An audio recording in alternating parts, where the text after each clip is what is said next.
교수님 하시는 것 중에 철도 차량 디자인 이게 있던데 예. 많은 이제 철도 디자인 사진들이 있는데 이게 좀 특이한 분야 같긴 합니다. 왜냐하면 미리 만들어 놓고 소비자의 선택을 기다리는 분야가 아니고 그들의 요구에 맞춰서 만드는 거기 때문에 이 철도 차량이 네. 개인의 소비 성향에 좌우되는 게 아니거든요. 그렇죠. 아무래도 인프라가 있어야 되는 네, 기본 인프라를 구성하는 요소들이기 때문에 그래서 일반화되어 있지는 않습니다. 모든 과나 대학에서 모두가 해도 되는 게 아니고 왜냐하면 수요가 그만큼 많지 않죠. 네. 1년에 해봐야 뭐 몇 프로젝트가 한두 개 나올까 말까 할 때도 있고 수년간 없을 때도 있고 네. 한 번 프로젝트를 만들면 30년 쓰잖아요. 저는. 네. 그러니까 이제 미리 만들어놓고 가는 게 아니다 보니 네. 그런 한계가 있는 게 있어서 우리가 타는 우리 이제 고속열차 대부분 다 교수님이 하시는 제가 관여했다고 해도 뭐 예, 대부분 그렇죠. 왜냐하면 지금은 컴퓨터의 도구화가 굉장히 이제 심화되어 있기 때문에 소프트웨어를 잘 활용만 하면 혼자서 이 프로젝트를 다 진행해도 무리가 없을 만큼 그렇게 이제 프로세스가 가능하거든요.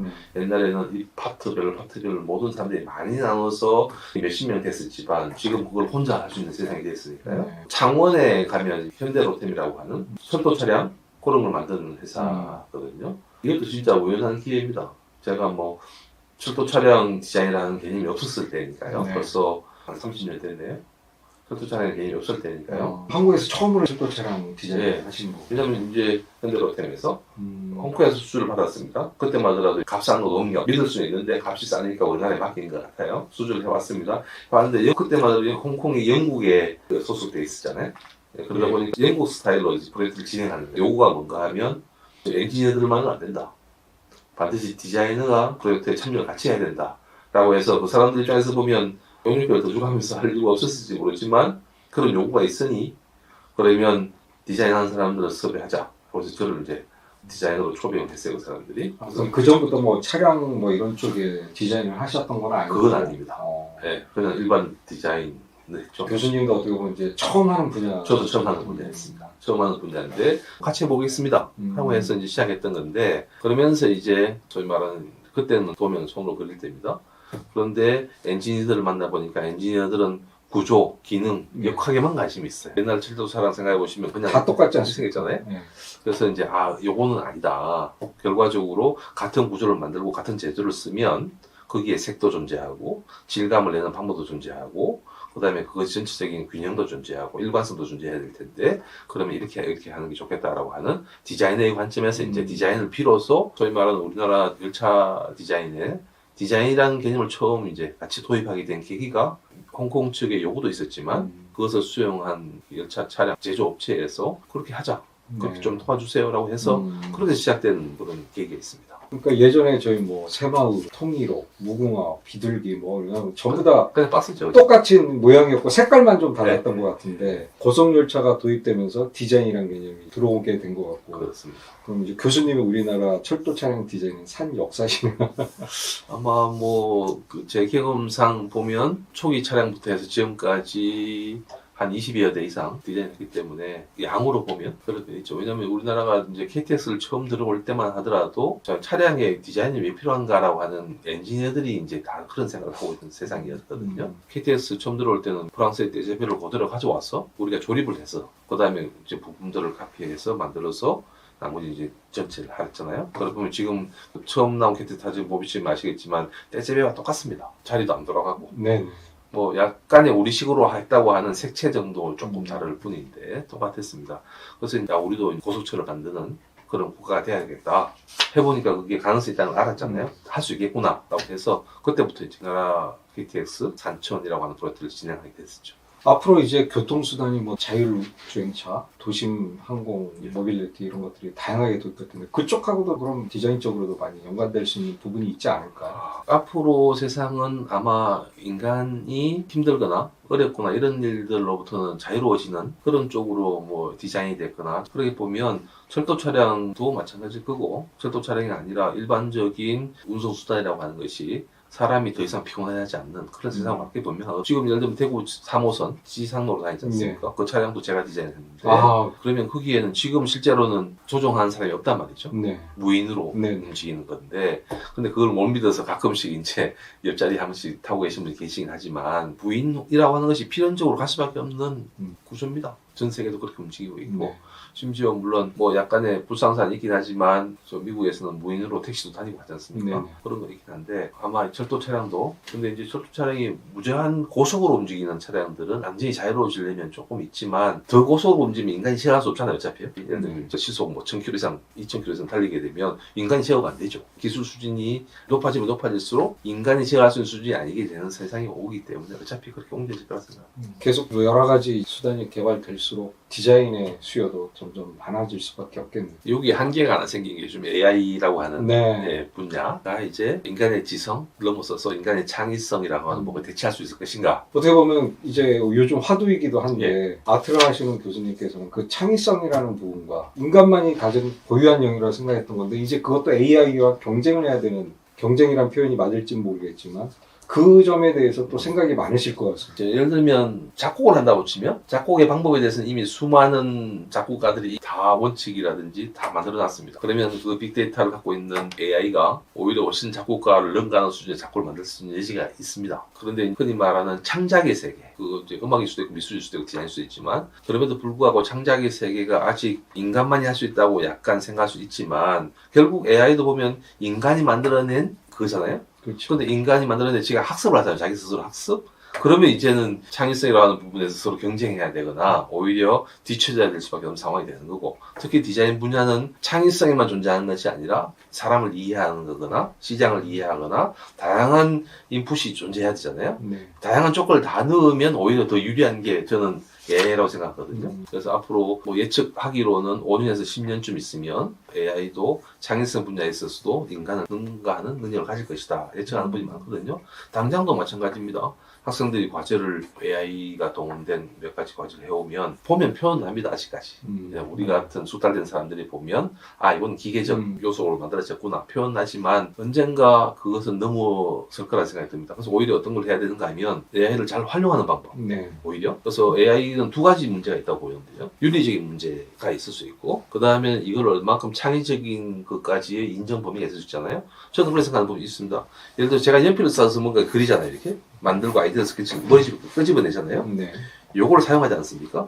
요 사용하는 게 연필이었던 것도 사실은 어떻게 보면 혁신이었었는데 그게 컴퓨터였다가 지금은 그게 이런 게 아니라 AI인 거죠. 그냥 도구적 수단에 불과하잖아요. 네. 그러면 연필이 이걸 그리면 이 소유가 연필가 아니잖아요. 저는 그렇게 생각합니다. 그래서 AI가 뭘 만들어내면 그것을 AI 거라고 생각하지는 않습니다. 네네. 그거는 인간의 창의성으로 이제 봐줘야 되는 부분으로 인정해야 되는 게 아닌가라는 생각을 좀 조심스럽게 합니다. 네. 뭐 그 부분은 사실은 아직 정립된 어떤 확실한 그렇죠. 확실한 뭐 그런 건 없어요. 아니지만 어쨌든 계속 논의가 있지 않을까 싶고요. 그리고 이제 많은 부분에서 어떻게 보면 우리 경제가 발전하면서 디자인에 대한 수요는 분명히 늘었던 것 같고 또 디자인이 삶에 있어서 중요한 요소가 됐고 또 경제적 가치를 향상시키는 데서 디자인 종류도 상당히 중요해지는데 디자인을 공부하고 싶은 학생이나 디자인에 관심 있는 사람들이 디자인 쪽을 공부하려기 위해서 어떤 역량이 제일 필요하다고 보시고 그런 역량을 이제 키우려면 어떤 거를 좀 노력해봐라 이렇게 조언을 주신다면 디자인에서 가장 중요한 부분은 상상력, 상상력, 그 다음에 연상. 연상. 상상과 연상은 조금 다른 부분이긴 하지만 어떻게 생각하는가 하면 내가 가지고 있는 경험치에 의해서 사람이 판단할 수밖에 없잖아요. 그럼 내가 자라온 환경, 내가 받은 교육 이런 것들로 인해서 내 가치관이 형성되고 또 내 능력치가 그만큼밖에 안 되잖아요. 처음에 그릇이 자꾸 클 수도 있지만 그래서 경험을 많이 하는 것이 굉장히 중요하다고 보여지거든요. 근데 지금 요즘은 진짜 이런 세상 사이버 세상이잖아요. 굳이 내가 직접 다 경험해보지 않아도 알 수 있는 게 있지 않습니까? 그래서 경험을 많이 하는 게 굉장히 중요한 부분처럼 느껴집니다. 저는 생각에.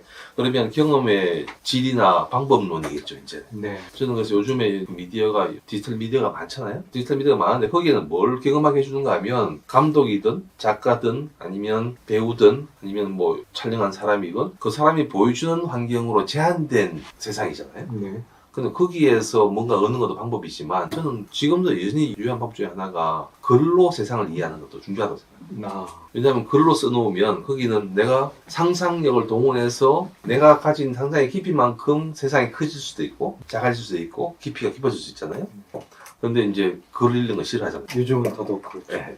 그래서 옛날 방식이다라고 하지만 상상력을 늘리는데 좋은 방법은 글을 읽는 것만큼 좋은 방법은 없는 것 같아요. 네. 영화하고 책하고 똑같은 스토리였다면 영화가 재밌다고 하시는 분도 있고 네. 책이 재밌다고 하시는 분도 있잖아요. 그죠? 근데 영화는 생각해보면 거기 나온 배우, 그 다음에 그 나중에 편집한 사람, 감독 이런 사람들에서 제한된 걸 항상 보여주면 재미는 있겠지만 네. 실제로 상상력이라는 범위에서 보면 제한이 많잖아요. 그렇죠. 그 보여주는 프레임 안에서 보여주는 장면은 씬 우리의 제약적이잖아요. 생각이 딱 바뀌죠. 예. 그런데 책을 읽는다고 생각하면 내가 가진 상상력의 크기에 따라서 보여주지 못했던 엄청난 넓이와 깊이를 내가 체험할 수 있지 않습니까? 네. 그래서 나는 이제 그런 의미에서 활자가 주는 중요성이라고 생각하는 네. 건데, 뭐 구식이라고 생각하면 구식이라고 생각할 수 있겠지만 요즘 미디어를 대하는 요즘 신세대들의 특성은 좀 다를 수 있으니 네. 거기에서도 이제 상상력을 키울 수 있는 다양한 것들이 존재하겠죠. 네. 그래서 저는 디자인한다고 디자인만 공부하면 절대로 깊이 있는 디자이너가 될 수 없다. 디자인 하려면 맛있는 것도 먹어서 미감적으로 또 느낄 수 있어야 되고 좋은 향기도 맡을 수 있어야 되고 좋은 터치감, 질감도 알아야 되고 그죠? 좋은 공간, 너비감도 알아야 되는 거잖아요. 그래서 그런 경험치들이 나도 모르게 내 속에 자꾸 중첩되고 내재돼서 그것이 나중에 새롭게 그 조직화되어 나오는 게 바로 연상이지 않습니까? 네. 그래서 경험이 부족한 사람은 상상력이 부족할 수밖에 없고 경험의 창고가 작은 사람은 연상도 작을 수밖에 없다. 이런 생각입니다. 네. 디자인을 관심을 갖고 해보고 싶다라는 차원에서도 중요하지만 다른 교수님한테도 영상을 찍다 보면 상상력을 많은 교수님들이 강조하시다 보니까 결국 인간이 자신의 능력을 극대화시키는 방법 중에는 상상력만큼 중요한 게 아닌가 그런 생각이 드네요. 인문학적인 어떤 요소를 갖춰야 되고 디자인을 잘하기 위해서는 그러기 위해서는 그걸 발판으로 해서 또 인간에 대한 이해, 사회에 대한 이해 이런 것들이 종합적으로 갔었을 때 좋은 디자이너가 될 수 있다. 맞습니다. 네, 잘 이해하셨습니다. 그리고 요즘 학생들을 전부 다 이제 유튜브도 지금 해야지만 길면 잘 안 보고 쇼츠만 보려고 하는 이게 요즘 세태인데 아까도 말씀하셨지만 글을 읽고 그 글자 속에서 뭔가 자신의 생각들을 만들어가고 정리하고 하는 그것들이 좋은 디자이너 또 뿐만 아니라 모든 작업에 있어서 출발점이 아닌가. 결국 나중에 믿을 거는 인간이 피지컬을 믿을 수 없잖아요. 결국 예. 믿을 거는 인간의 창의성이라고 하는 걸 믿어야 되는데 특히 우리나라 같은 경우에는 기본적인 제약이 있는 게 저는 뭐라고 생각하는가 하면 다양성이 부족한 국가 맞잖아요. 지금까지 어떻게 보면 대한민국이 발전할 수 있었던 큰 원인 중에 하나는 획일적으로 빨리 교육시켜서 맞습니다. 일정 수준의 능력을 갖춘 인재를 키워내는 게 대한민국의 발전 전략이었는데 이제는 그 시대를 벗어나야 돼요. 국가의 책무의 입장에서 하고 국가를 발전시키기 위해서 기본적인 임무 수행 능력이 있는 단위를 만들어내는 게 굉장히 중요한 단위였잖아요. 이제는 어떻게 보면 국가가 아니면 뭐 국가가 아니라 교육기관이 해야 될 일은 각자가 가지고 있는 능력치의 최대치 혹은 각자의 능력치의 다름을 인정하고 그것을 어떻게 뽑아내는가를 해주는 게 꼭 해야 되는데 여전히 아직까지 우리나라는 소위 말하는 기억 중심이잖아. 아직까지 구시대적인 거. 기억을 잘하는 사람이 유리하고 정제된 답을 잘 쓰는 사람이 유리한 사회였는데 그게 아니라 앞으로는 기억보다는 상상이 훨씬 더 중요한 시대. 결국 AI를 이기려면 기억은 어떻게 해요? 더 이상 가치가 없는 거죠. 이길 수가 없죠. 그래서 저는 앞으로는 기억보다는 상상이 더 중요한 시대로 가야 되는데 그러기 위해서는 나와 생각이 다른 것에 대한 다양성을 인정하는 사회가 먼저 돼야 되거든요. 그걸 인정하지 않는다면 틀렸다고 판단 아니잖아요. 그래서 우리 사회에서 가장 필요한 부분, 특히 이제 동양 사회에서 가장 필요한 부분은 나와 다른 사람의 생각을 인정하는 다양성을 인정하는 사회가 되면 그것이 시너지를 일으켜서 또 다른 다양성을 낳을 수 있는 계기가 되잖아요. 다양성 속에서 상상력이 풍부해질 수 있는 그런 거죠. 그게 꼭 필요한 부분이 아닌가. 그럼 교육도 이제 그런 역할을 해야 되고 이런 분야에 관심 있는 학생들도 현실적인 기술력이 아니라 표현력 이런 것들이 아니라 결국 생각하는 힘이구나. 그 생각하는 힘을 갖추기 위해서는 다양한 경험치 또 다양한 생각들의 새로운 조합 이런 게 필요하구나라고 느끼는 게 중요하겠죠. 네. 말씀을 듣다 보니까 뭐 단순하게 디자인을 공부하는 학생들에게 꼭 국한된 얘기가 아니라 앞으로 AI 시대에 있어서 우리가 인간으로서의 또 중요한 역할을 찾는다면 그 부분이 아닐까 싶네요. 그렇게 생각합니다. 네. 상상력을 키우고 상상력을 키우기 위해서는 다양한 경험을 밀도 있게 하는 것 그게 상당히 중요한 것이고 그러기 위해서는 우리 사회가 좀 더 다양해져야 되고 예. 예, 이런 말씀들이 참 우리가 앞으로 계속해서 교육하는 교육자로서도 생겨야 될 중요한 가치인 것 같습니다. 오늘 디자인이라는 것을 얘기하기 위해서 이제 교수님을 만났는데 입시제도부터 교육제도에서부터 기업 조직문화에서부터 정말 다양한 얘기를 하면서 정말 디자인이라는 것이 단순하게 어떤 아트적으로 뭔가 이렇게 만들어내는 그게 아니라 공간, 시간부터 해서 모든 우리 삶의 요소를 다 다루고 있는 네. 그런 학문이 아닌가 그런 생각이 들었습니다. 네, 종합적인 어떤 예술이라고 네. 해도 뭐 될 만큼 종합 예술을 넘어서 종합 학문까지도 이렇게 봐야 되지 않을까 싶네요. 디자인을 단순히 외관, 산업을 부흥하기 위한 하나의 방법으로 생각할 시대가 있었습니다. 그 시대를 지나서 이제는 사회의 전반적인 어떤 구조나 이런 데 영향을 끼칠 수 있을 만큼의 그런 학문 분야로 커나가야 되는 게 네. 결국은 소임이 아닌가 이런 생각이 네, 앞으로 교수님이 또 그런 후학들을 잘 양성하리라 또 기대가 됩니다. 예, 오늘 이렇게 저희 유튜브에 출연해 주셔서 감사드립니다. 아닙니다. 예, 감사합니다. 예.